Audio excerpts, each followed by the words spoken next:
This is a 9143E, E for emergency release, institutional privacy.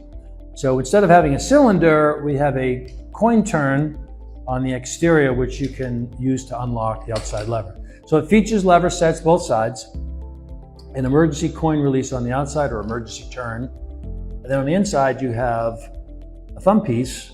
And again, we have anti-pick or auxiliary latch and a reset. So the reset is if I lock it and I close the door, this hits upon the door strike upon closure and it unlocks the outside lever.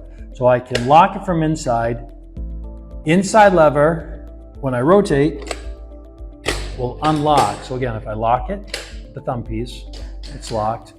Rotating the inside unlocks the outside lever.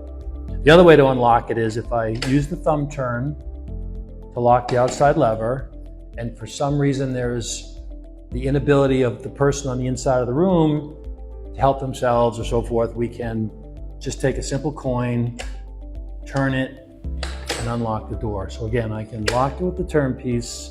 It's locked. If we need to get into the room, you simply put a coin turn in. It can be a flathead screwdriver.